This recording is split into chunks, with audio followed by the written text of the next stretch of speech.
Hey guys, what's up? My patron Pokepelican asked me to talk about the differences between Pokemon booster boxes and Magic collector boxes in terms of kind of the long-term investment idea and how I think about those. And he put the question in a very broad and open-ended way. So I'm just going to talk about a lot of things that come to mind. And to have some visual aids here, I went and got the first Pokemon box I could find in the closet, an old Sword and Shield. I actually bought this a couple months ago. I think I paid somewhere around $220 for this. I think I got two of them at the time. And then what do we got here? We got original Lord of the Rings collector from summer of 23. These are up to $600 now. I was kind of surprised. Fallout from earlier this year. These are what, 550, close to 6, something like that. They bounced out around a lot. And we have Lord of the Rings Special Edition. Bounced around a lot in the last week or so, up to 1,000, down to 700. They're 800 today. And, this is kind of a skewed way to put it because when you put these up here, these are kind of the biggest winners, right? I think they may actually be the three most expensive collector boxes that have ever been made. And, for every one of those big winners in Magic collector boxes, there's a Midnight Hunt that's $110. There's a Crimson Vow that's $130. Both of those are getting on 3 years old now. There will be things like Kaldheim. That's what, 160, 170? And that's 3.5? Maybe, yeah, 3.5. Wow. That was early 21 that came out. And so when you think about something like this with Pokemon boxes, you think, what's the worst we see in the market?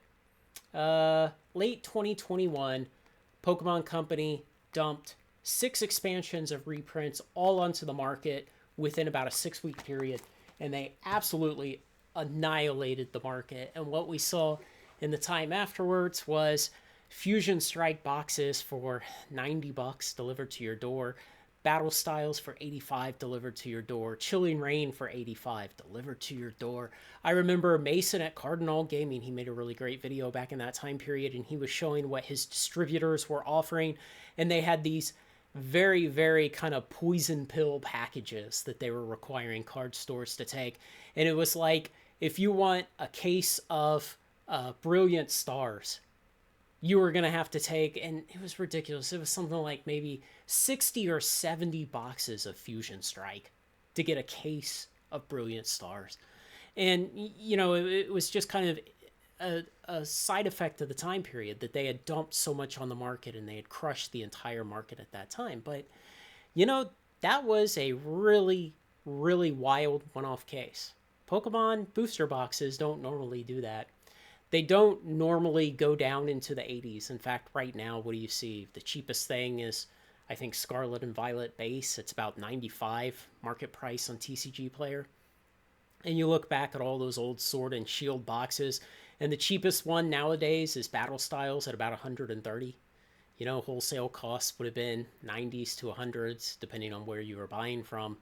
And like I said, you could get them for $85 to your door for a long time back in 2021, 22, even into 23. There were good deals in the hundreds, 110s, things like that. And that kind of underscores what I think is the biggest difference between Pokemon booster boxes and Magic collector boxes. It's that the range of outcomes, the variability with Pokemon is a lot smaller in some ways. It's kind of like qualitatively, Pokemon always does well.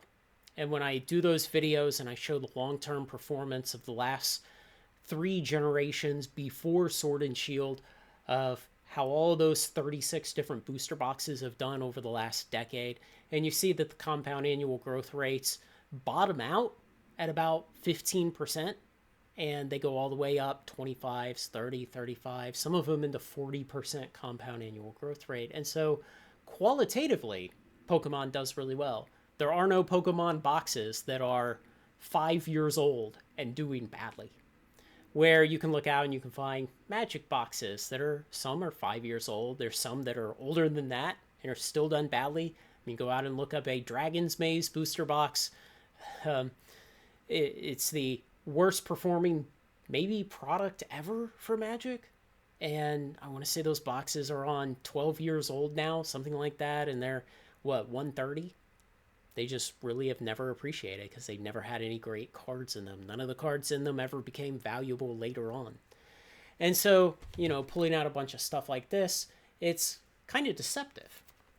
And so what we see with Magic is what's the last 18 months been like? So everything's been improving, the prices have been going up, and products that come out have been stronger and have remained stronger after release. Now, there have been exceptions, and those exceptions look like Murders of Karlov Manor play boxes. There's still some available at around the $100 mark. Murders collector boxes, they had crashed all the way down to about 135 and stayed there for a couple of months. They're back up to what, 150, 160. Outlaws collector boxes are at about 170 right now.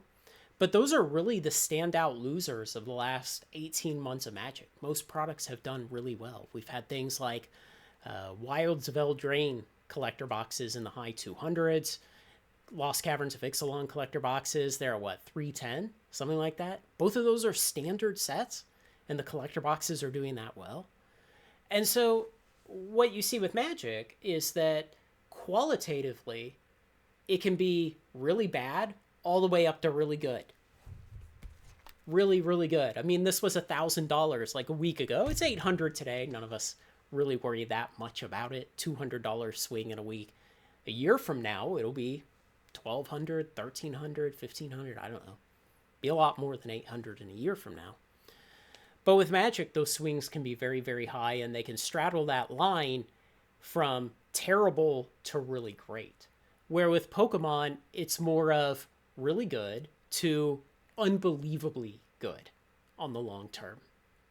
And, the question comes up of why not just only buy Pokemon? And I have a number of patrons who only buy Pokemon, who, after enough of my videos showing the long-term Pokemon returns, they've stopped buying Magic.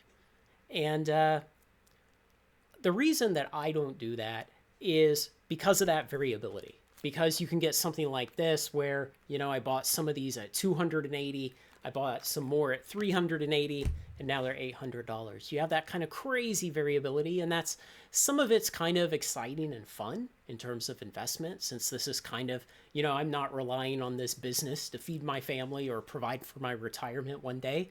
This is a fun business that I have that I'd like to grow into a full-time business, but I'm not going to starve if this fails. I'm not going to be poor in old age. I'm not going to be showing up on my kid's doorstep at 90 broke because Lord of the Rings collector box is tanked. Okay, so I can afford to not do the most optimal thing all the time if instead I like the product. If instead it's fun to have some of the things that swing around a little more wildly. It's fun to bet hard on something like Dominaria Remastered collector boxes when they were in the 150s.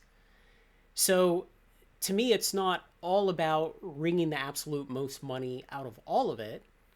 Obviously I'd like to make more money than less, but it's also just fun to have the Magic products, to have this big shelf back here full of collector boxes of all the different ones, to enjoy having that, to buy them and sell them and share them with patrons and do box openings and things like that. So, that's why I still buy both, even though if you just wanted to be cruelly efficient, you probably would buy nothing but Pokemon booster boxes.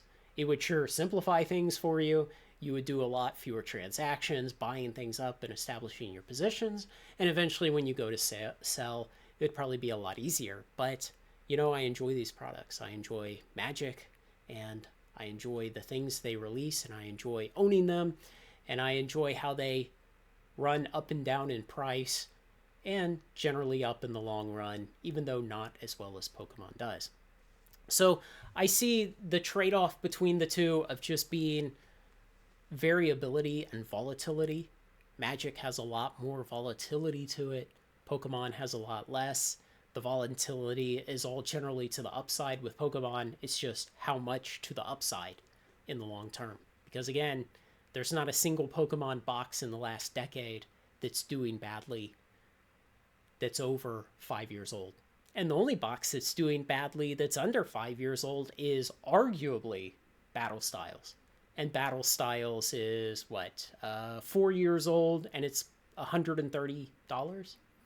So it's appreciated 30% in 4 years. Not terrible, not great, but that's the worst Pokemon can do. So that's kind of the short version of how I view those two kind of assets. And like I said, if you just wanted to be brutally efficient, probably just buy nothing but Pokemon. But, you know, if you enjoy Magic, if you know that product better, if you understand the market better, if you just like the product, then keep buying Magic too. Because there are a lot of Magic boxes that do very well. Standard is kind of the low end in terms of performance, but now we're starting to see standard collector boxes break out of that to some extent. Bloomborough boxes even are still holding in that 220 to 230 range a couple months after release. And of course, Wilds of Eldraine and Lost Caverns of Ixalan from last year have done really well. Phyrexia boxes from the beginning of 23, those are about 240 at this point. Kamigawa boxes back over 200, Strixhaven boxes in the 230s. So even the standard collector boxes are starting to show some movement, starting to thaw out with their prices and start to move up. And in the last 18 months, we've really seen WotC figure out how to reinsert value into those collector boxes and control the print runs a lot better. So I think in the future, they'll definitely do a lot better. I don't know how long it'll be before things like Midnight Hunt, Crimson Vow, and Kaldheim get a boost and start coming up in the market. I can't even imagine. It's going to be a while. But that's kind of how I view these things of, you know, our good old trusty Pokemon booster box versus Magic collector boxes. So let me know what you think, guys. If you have any profound ideas on how you think about these products and what you buy and why, and how you split between the games and between the products within each game and between the expansions within each game and the products within the expansions and all the rest of it, let me know what you think. Thanks to everyone who makes this content possible, especially my very generous supporters on Patreon. Like, comment, share, and subscribe, and join me on Final Trade.